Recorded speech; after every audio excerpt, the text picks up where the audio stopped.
प्रात ज्योतिर समस्त दर्शक भाई भणी मानू मोर प्रेम नमस्कार जनाए। ईश्वरंकर धन्यवाद हो जे आज आउ एक कार्यक्रम नहीं आमने आपण निकट को आसीपारिछु। मु विश्वास करुच्ची ए कार्यक्रम द्वारा आपण मैंने ईश्वरंकर आशीर्वाद पाउछंती। आपण मैंने नियमित भाव में आमर ये कार्यक्रम देखुथिबारु आपण मानकु अशेष अशेष धन्यवाद जनाए। पुणे गोटे अनुरोध करे ये कार्यक्रम द्वारा जदि आपण आशीर्वाद पाउछंती आपणकर बंधु परिजन को मध्य ये कार्यक्रम लिंक दियंतु जेपरि सेमाने मध्य ये कार्यक्रम द्वारा ईश्वरंकर आशीर्वाद पाइबे। तेबे ये कार्यक्रम संबंध में जदि आपणकर कौनसी प्रश्न कौनसी संदेह थाए ता मानकु जणांतु आमने आपणकर से संदेह को दूर करने को चेष्टा करिवु। पुणी आपण मानकर जदि कौनसी प्रार्थना अनुरोध थाए ता मध्य आमको जणांतु आमने आपण मानक निमंते प्रार्थना करिवु।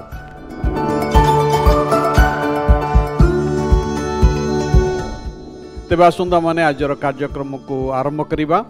आजर कार्यक्रम रे आमने जो प्रसंग रे आलोचना करिबा किपरि जणे युवा बा युवती बा आमे समस्ते एक शालीनतार वस्त्र परिधान करिबा। आम संस्कृति आमको ये शिक्षा दिए जे पुरुष कौन परिधान करिबो एवं गोटे स्त्री कौन परिधान करिबो। किंतु आज आमने जो नैतिक समस्यार सम्मुखीन आमर देशवासी आमर समाज होइछि। अनेक समय ए प्रकार देखा जाए जे आमे प्रत्येक दिन जो समस्यार सम्मुखीन होता आमने आमर युवक पीढ़ी ठार आरंभ करी प्राय समस्ते गोटे समस्यार सम्मुखीन होता ता होछि गोटे पोशाक परिधान विषय। जड़े ख्रीष्ट विश्वासी विश्वासिनी युवक बा युवती किपरि पोशाक पिंधिबा आवश्यक।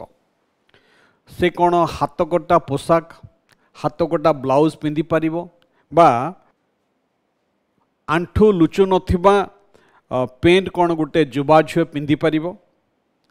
आजर फैशन दुनिया रे आम समस्त निमंते जो पोशाक बाजार उपलब्ध अच्छी यह आमर लज्जा को आच्छादन करने परिवर्ते आमक लज्जा को उद्रेक करिथाए। आपण के प्रकार पोशाक पिंधिबे परिधान करने उचित तार सुपारिश करने मु किए मुझे कथा चाहू ना। किंतु आज जो पोशाक आमने परिधान करुचु जाकू लोक माने डिसेंट शालीनता बोली कही थांती ता सबुठारु कलंकमय बोली जना पड़ी थाए। ईश्वर का वाक्य बाइबल आम देखू आदम हवा जितेबले आने परमेश्वर विरुद्ध रे पाप कले एदन उद्यान रे आने निजर उल्लंघतार बोध पाई से डिम्बरी पत्र रे से घागरा बनइले वस्त्र बनइले आ डिम्बरी पत्र वस्त्र से पिंधिले। ए पत्र पोशाक को एव्री भाषा रे चागोरा बोली कहती जहाँकि शरीर मध्यभाग को यह आच्छादन करिथाए। ए पत्र पोशाक पिंधिबा परे मध्य सेमाने निजर नग्नता को अनुभव कले। सेमाने उलग्न अच्छन्ते एक कथा जानी परिले। प्रभु परमेश्वर आउ समान को चर्मर वस्त्र प्रस्तुत करी समान को पिंधाइले। आउ ए चर्मर वस्त्र जहाँको एव्री भाषा रे केथनेथ बोली कहा जाए जाको साधारण रे यार अर्थ हला जे आंठू तल पर्यंत एटा लंबी थाए। जनकर नग्नता को प्रदर्शन करने लज्जाजनक अटे। तेणु आमे कि प्रकार पोशाक परिधान कले अन्य मान मनरे कौनसी कुप्रभाव कुचिंता उद्रेक हब नहीं। शरीर गुप्त अंग को प्रदर्शन करने अति लज्जाजनक अटे। एणु आम को एक सीमारेखा टाणीबक हम जे आमे क्यों पर्यंत आमने जाइपरिबा को पर्यंत आमर पोशाक आमने रखिपरिबा।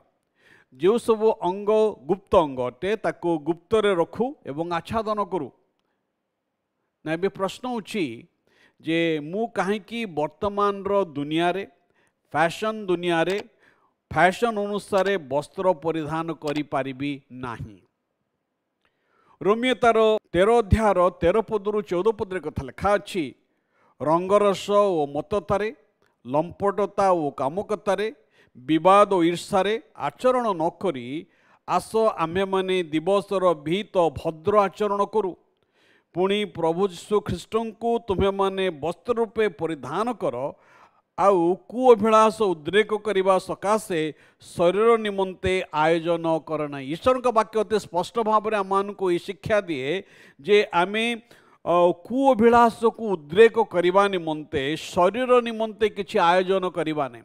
जड़े विश्वासी विश्वासिनी भाव में जड़े विश्वासी विश्वासिनी युवक युवती भाव में जदि आपण युवक युवती अटंती तेबे एपरी पोशाक आपण परिधान करंतु नहीं, एपरी हाथ कोटा ब्लाउज परिधान करंतु नहीं, एपरी पैंट परिधान करंतु नहीं जहाँकि आपणकर नग्नता को प्रदर्शन करिवो।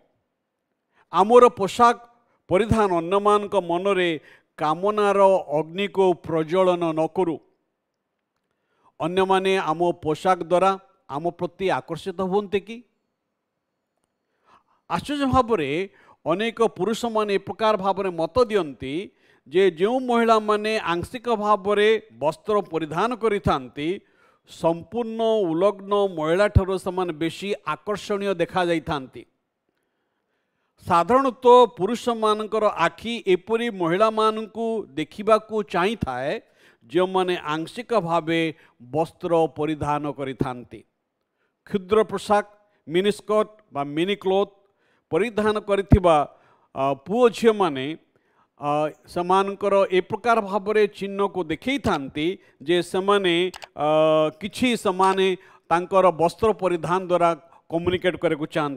आमे एपरी पोशाक परिधान करिबा नाही जहाँ विपरीत लिंगर व्यक्ति को आमुक आमड़ को आकर्षण करने को दब। से आमने किपरि वस्त्र परिधान कले आमने निजर सुरक्षा निजको सुरक्षित रखिपारिबा एवं अन्यर भावना को मध्य माने सुरक्षित रखिपारिबा।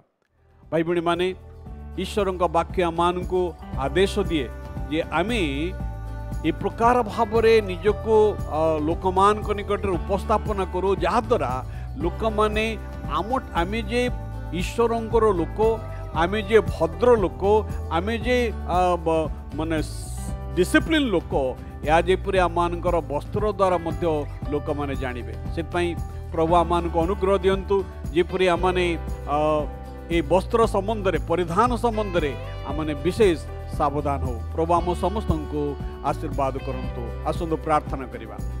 प्रभु तुम नाम को धन्यवाद दौचु।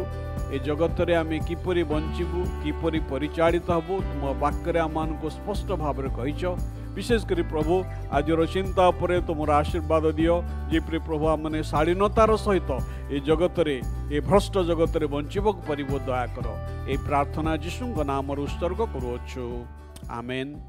एतले पिता परमेश्वरंकर असीम प्रेम प्रभु ख्रीष्टंकर अनुग्रह पवित्र धर्मात्मा परमेश्वरंकर चिरंदन शांति शक्ति एवं सुमधुर सहभागिता और चेतना आम समस्तंकर सहित रे हेयंतु।